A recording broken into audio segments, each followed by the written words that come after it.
नमस्ते बच्चों, कैसे हैं आप। हमने अपने अगले वीडियो में पहला पद्य था आराधना लिया था और आज हम हमारा दूसरा गद्य है वह लेने वाले हैं। तो हमने अपने पहले काव्य में देखा था, पद्य में देखा था कि भी कवि है वह ईश्वर से प्रार्थना करता है कि सबके लिए सब कुछ अच्छा ही हो, हम मन से अच्छे बने, सारे भेदभावों को दूर करें और अच्छी अच्छी बातें ही सीखें, तभी तो हम पूरा भारतवर्ष है वह एक हो सकेगा। तो आज हम क्या करने वाले हैं, तो आज हम हमारा गद्य 2 है न्याय मंत्री उसे लेने वाले हैं। उसके लेखक है श्री सुदर्शन। उसका जन्म सन 1896, निधन सन 1968। तो आज हम पहले सुदर्शन जी का छोटा सा परिचय लेंगे और उसके बाद हम हमारे गद्य की हो जाएंगे। न्याय मंत्री यानी कि न्याय करने वाला मंत्री।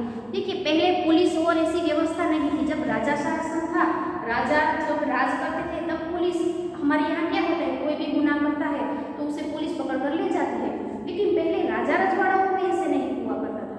उसके वक्त न्याय मंत्री हुए। देखिए, पकड़ने न्याय मंत्री नहीं जाता था, उसके नीचे जो व्यवस्था थी, सिपाही होते थे राजा के, वह किसी भी चोर को पकड़ने जाते थे, पर काम किसके नीचे करते थे, ये न्याय मंत्री। न्याय मंत्री है सारे राज्य की न्याय की व्यवस्था देखता है कि राज्य में कोई गुनाह ना हो, कोई ऐसा कार्य न हो, और मान लीजिए कोई चोरी हुई या फिर किसी का खून हुआ है तो उस अपराधी को ढूंढने का काम है वो कौन करता था, न्याय मंत्री करता था। तो चलिए अब हमारे गद्य 2। सुदर्शन जी का मूल वास्तविक नाम बद्रीनाथ शर्मा था। देखिए, सुदर्शन जी है, उसका मूल यानी कि सही नाम क्या था, वास्तविक नाम था बद्रीनाथ शर्मा। आपका जन्म 1986 पंजाब राज्य के सियालकोट नामक स्थान में हुआ था। बचपन से ही आपने कहानियां लिखना प्रारंभ किया था। पुष्पलता, सुप्रभात, परिवर्तन, पनघट, नगीना आदि आपके सुप्रसिद्ध कहानी संग्रह है। आपका एकमात्र उपन्यास है भागवंती। अब देखिए, मैंने आपको पहले पद्य में भी बताया था कि भी आप जब भी पाठ्य पुस्तक खोले या फिर कुछ समझने बैठे तब अब आपको क्या करना है, आपके हाथ में एक पेंसिल रखनी है। शायद कोई ऐसा शब्द हो जो आपको अलग लगे तो आप उसे लिख सकते हैं। अब देखिए, अब हम सीधे चलते हैं हमारे नए गद्य की ओर, जिसका नाम है न्याय मंत्री। संध्या का समय क्या। देखिए, संध्या यानी कि जो जिस पर सूरज है वो ढल रहा होता है और चांद निकलने की तैयारी में होता है, ऐसे समय को कहते हैं संध्या का समय। तो संध्या का समय था, चारों ओर अंधकार फैल चुका था। देखिए, चारों ओर संध्या का समय था और चारों ओर नगर में क्या था, अंधकार फैल चुका, सारी जगह पर अंधेरा छाया हुआ था। ऐसे में किसी ने बाहर से घर का दरवाजा खटखटाया। देखिए, अब चारों तरफ अंधेरा हो चुका है, संध्या का समय है, ऐसे वक्त किसी ने किसी के घर का दरवाजा खटखटाया। तब डोरबेल नहीं थे बजाए, तो दरवाजा खटखटाता है। कौन है?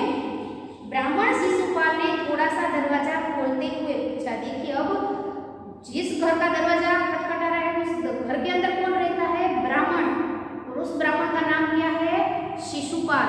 तो शिशुपाल ब्राह्मण है, उसने थोड़ा सा दरवाजा खोला और पूछा कि भाई कौन है बाहर, इस वक्त कौन आया है जो दरवाजा खटखटा रहा है।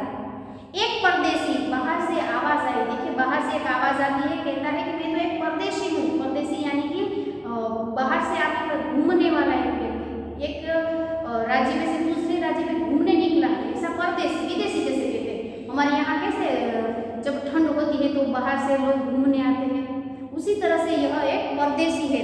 एक परदेशी, बाहर से आवाज आई, बाहर से उसने कहा भाई मैं तो परदेशी हूँ, मैं यहाँ पर आपके राज्य में घूमने आया था, क्या मुझे रात काटने के लिए स्थान मिल जाएगा। देखिए, अब तब होटल नहीं थे, हाँ धर्मशालाएं थी पर होटल नहीं थे। उस वक्त हम तो कहीं भी घूमने जाते हैं, रात हो जाती, हमें कोई सोने के लिए जगह नहीं मिलती तो होटल में चले जाते हैं, और उस वक्त होटल नहीं थे, हाँ धर्मशालाएं थी, पर शायद उसे धर्मशाला में भी जगह ना मिली हो, इसलिए उसने कहा कि क्या मुझे रात काटने, एक रात काटने यानी कि बिताने के लिए आपके घर में जगह मिलेगी। जैसे ही शिशुपाल ने पूरा दरवाजा खोला, उसके सामने एक नवयुवक खड़ा था। अब शिशुपाल ने पूरा दरवाजा खोल दिया क्योंकि उसने कहा कि मैं एक परदेशी को घूमने आया हूँ और आपके यहाँ एक रात रुकना चाहता हूँ। जैसे ही शिशुपाल ने पूरा दरवाजा खोला तो उसके सामने एक नवयुवक यानी कि अभी अभी जिसने युवानी में कदम रखा हो ऐसा युवक वहां पर खड़ा था। उन्होंने मुस्कुराकर कहा, यह मेरा सौभाग्य है, अतिथि के चरणों से यह घर पवित्र हो जाएगा, आइए पधारिए। देखिए शिशुपाल ने कोई सवाल नहीं किया कि आप किस राज्य के रहने वाले हैं, आप कौन हैं, यहाँ क्यों आए हैं, कुछ नहीं पूछा। और यदि मान लीजिए हमारे घर पर आज कोई आए और ऐसे दरवाजा खटखटाए और कहे भाई मुझे आप यहाँ एक रात रहने देंगे, तो हम तो मारेंगे उसे चप्पल से, क्योंकि आज जो जमाना है वो परिवर्तन हो गया है। आज हम किसी पर भरोसा नहीं करते और करना भी नहीं चाहिए, क्योंकि जो लोग हमारे घर में आ रहे हैं वो कैसे है हमें कैसे पता चलेगा। पर पहले ऐसा नहीं था, पहले के लोग बहुत अच्छे थे, एक दूसरे पर भरोसा करते थे, किसी के साथ छल कपट नहीं करते थे।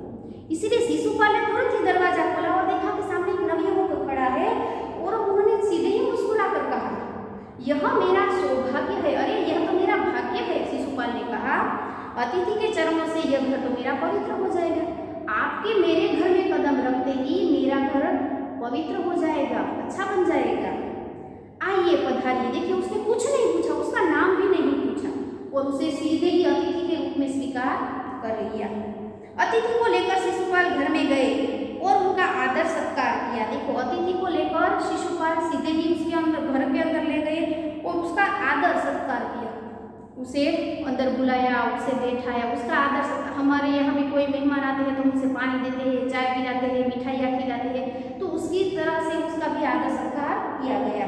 फिर दोनों उस समय के देश की अवस्था पर बातें करने लगे। देखिए अब आदर सत्कार किया, खाना पीना भी हुआ होगा। अब दोनों शिशुपाल और नवयुवक दोनों इस वक्त जो जिस राज्य में शिशुपाल रहता था उस राज्य की अवस्था यानी कि हालात, राज्य के हालात के बारे में चर्चा करने लगे।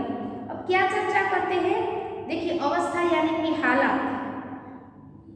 शिशुपाल ने कहा, आजकल बड़ा अन्याय हो रहा है। देखिए शिशुपाल को राज्य व्यवस्था अच्छी नहीं लगती, उसे लगता है कि राजा जो राज्य व्यवस्था रखते हैं वो अच्छी नहीं है, इसीलिए वो कहता है कि आजकल बड़ा अन्याय हो रहा है हमारे राज्य में। परंतु परदेशी इस बात से सहमत न था। तो अब देखिए परंतु परदेशी है वो इस बात से सहमत यानी कि राजी, ये वो राजी नहीं थे भाई ये गलत है, राज्य की राज्य व्यवस्था अच्छी है। पर शिशुपाल मना कर रहा था कि नहीं, हमारे राज्य में अन्याय हो रहा है और परदेशी ना कह रहा नहीं, ये गलत बात है। तो परदेशी इस बात से सहमत नहीं था, राजी नहीं था।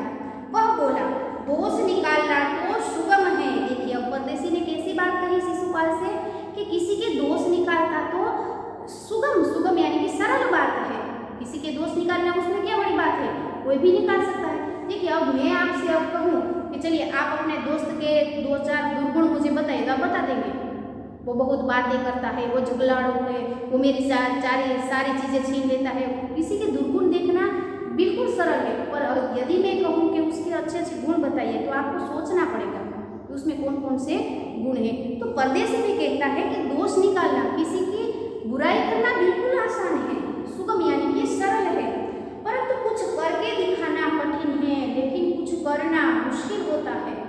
तुम राज्य की व्यवस्था पर गलत बात करे हो तो आसान है, पर इसकी जगह कुछ करना उससे भी ज्यादा कठिन है। शिशुपाल बोले, अवसर मिले तो दिखा दूं कि न्याय किसे कहते हैं। देखिए शिशुपाल नवयुवक से कहता है, यदि मुझे अवसर यानी कि मौका, आपको लिखना हो तो लिख लीजिएगा, अवसर यानी कि मौका, यदि मुझे मौका मिला तो मैं दिखा दूं कि न्याय किसे कहते हैं। देखिए शिशुपाल है वह राज्य की व्यवस्था से खुश नहीं है, इसलिए वो गलत बात करता है क्योंकि राज्य में सही तरीके से नहीं काम हो रहा, लेकिन वह उसे अपने आप पर भी पूरा भरोसा है कि यदि मुझे यह काम सौंपा जाए ना तो मैं दिखा दूं कि राज्य में व्यवस्था कैसी होनी चाहिए।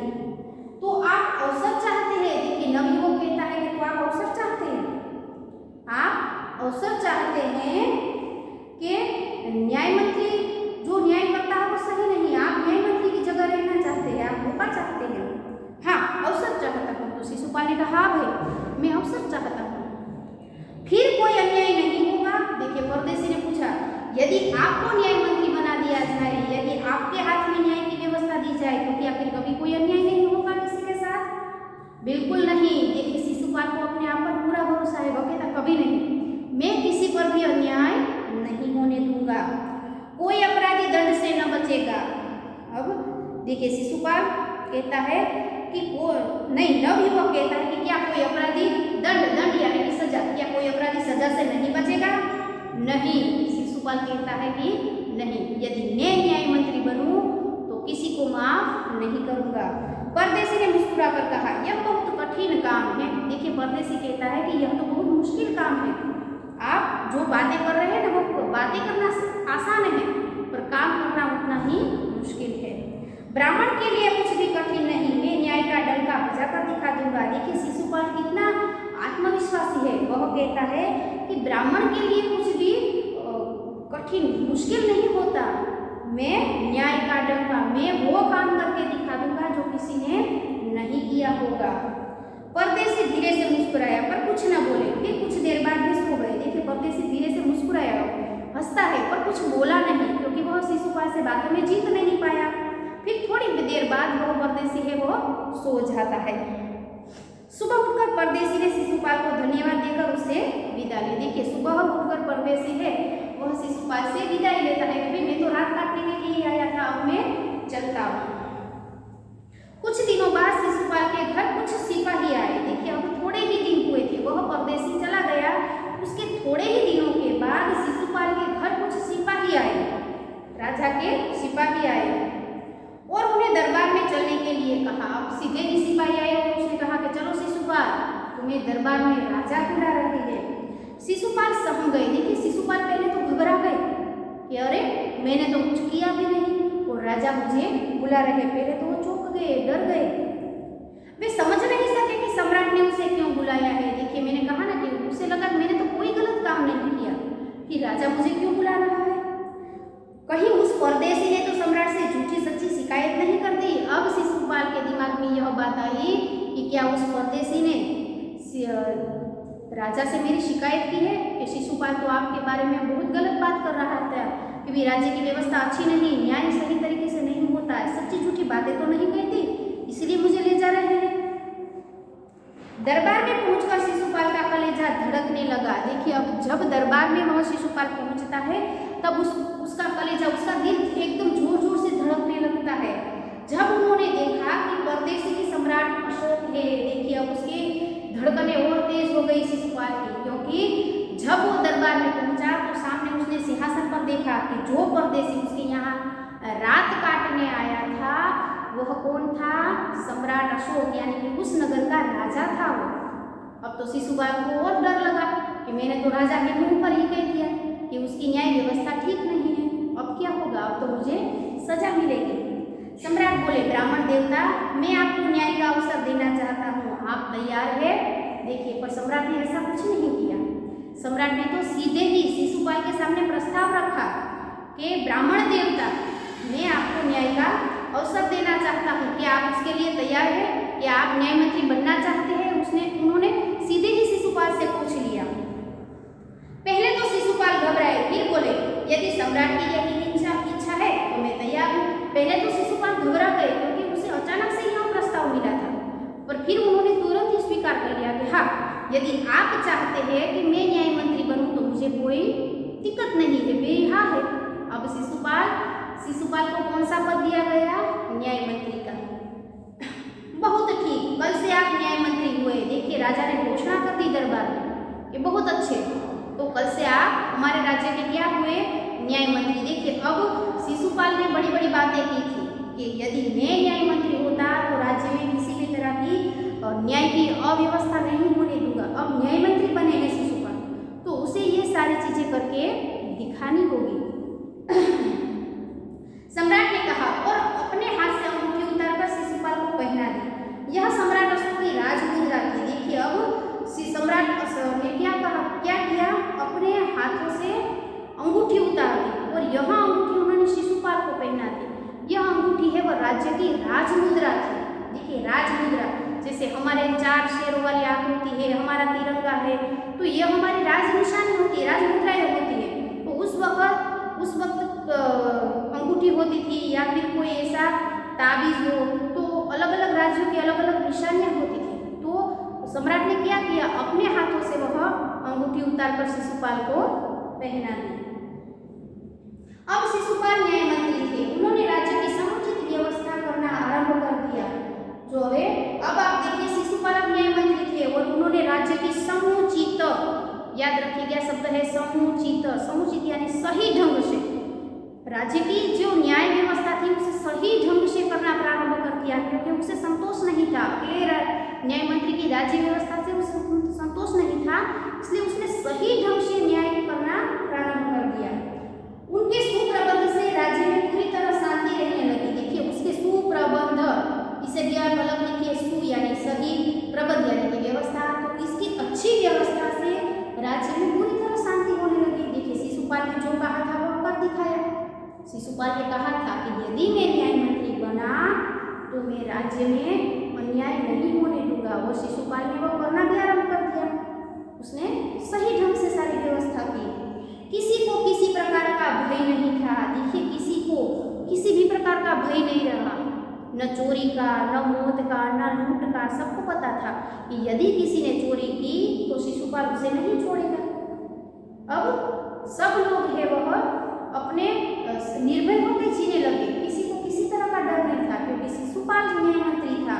और न्याय मंत्री होने के नाते शिशुपाल ने ऐसी व्यवस्था की थी कि लोग बिना डरे जीने लगे थे। अब लोग दरवाजे तक खुले छोड़ जाते थे। देखिए अब लोगों में कितना भय कम हुआ था कि लोग रात को अपने खिड़की दरवाजे भी बंद नहीं करते थे। कहते थे भाई शिशुपाल जाग रहा है ना, हमें किस बात का भय, हमें किस बात का डर है। चारों तरफ न्याय मंत्री के सुप्रबंध और न्याय की धूम मच गई। देखिए चारों तरफ सब लोग शिशुपाल की जय जयकार करते, भाई वाह न्याय मंत्री हो तो ऐसा हो, उसने क्या प्रबंध किया है जिससे हमें किसी भी तरह का भय नहीं रहा, हम किसी भी चीज से हम डर नहीं रहे हैं। लगभग 1 महीने बाद किसी ने रात में एक पहरेदार की हत्या कर दी। अब लगभग 1 महीने तक यह सिलसिला कायम रहा। सब लोग डरना भूल गए, शिशुपाल पर उसे पूरा भरोसा था, सब लोग खुश रहने लगे। न्याय मंत्री का जो काम था उसे सब लोग बहुत ही अच्छा मानने लगे। पर क्या हुआ कि उसी समय के दौरान 1 महीने के बाद किसी ने रात में एक पहरेदार, देखिए पहरेदार होता है वो राज्य का कर्मी होता है, पहरेदार की हत्या कर दी। अब तक तो न्याय में राज्य में सारी ओर शांति थी, लेकिन अचानक ही क्या हुआ, एक पहरेदार की हत्या हो गई। सुबह होते ही यह बात चारों तरफ फैल गई। देखिए सुबह होते ही सब लोग बातें करने लगे, अरे शिशुपाल के होते हुए पहरेदार एक सिपाही की हत्या कर दी गई। यह बात तो चारों ओर फैल गई, नगर में सब लोग बातें करने लगे कि भाई एक पहरेदार की हत्या हो गई, शिशुपाल के रहते हुए हमारा न्याय कैसे ऐसा हुआ। अब तक तो सबको भरोसा था। लोग बड़े हैरान थे। देखिए लोग सब आश्चर्यचकित हो गए, हैरान हो गए, भाई ये कैसे हो गए, शिशुपाल के रहते इतनी अच्छी व्यवस्था होते हुए भी एक सिपाही मारा गया। शिशुपाल की तो नींद ही उड़ गई। देखिए शिशुपाल ने बहुत अच्छे से काम किया था, लेकिन अब शिशुपाल की नींद उड़ गई। न उसे रात को नींद आती थी न दिन को, क्योंकि उसे लगा कि मैंने कहीं कमी की है जिसके कारण इस पहरेदार की हत्या हो गई है। उन्होंने खाना पीना छोड़कर अपराधी का पता लगाने में रात दिन एक कर दिया। देखिए अब उसने क्या किया, खाना पीना तक छोड़ दिया। उन्होंने खाना पीना छोड़ दिया और अपराधी का पता लगाने के लिए वो दिन रात ढूंढने लगे कि भाई वो कौन है जिसने हमारे पहरेदार की हत्या कर दी है। अब देखिए यहाँ पर हमने शिशुपाल के बारे में देखिए पहले ही परदेसी ने कहा था कि बातें करना बिल्कुल आसान होता है, पर वही काम जब करने के लिए कहा जाए तब वो बहुत ही मुश्किल होता है। तब यह काम है वह कहना आसान है, करना मुश्किल है, लेकिन शिशुपाल ने तो वो कर दिखाया था। उसने सारी व्यवस्था सही ढंग से की थी। लेकिन अचानक ऐसा क्या हो गया कि रात को कोई आकर एक पहरेदार को मार देता है। देखिए अब शिशुपाल की सही तरीके से कसौटी होगी, परीक्षा होगी। यदि शिशुपाल उस अपराधी को नहीं ढूंढ पाया तो सम्राट उसे कहेंगे कि भी बातें करना अच्छी बात है पर उसे करना निभाना कठिन होता है। तो बच्चों हम हमारे इस गद्य का ये भाग है यहीं तक रखेंगे। अगले भाग में हम बाकी का जो पाठ बाकी है उसे लेंगे। तब तक के लिए सबको नमस्ते।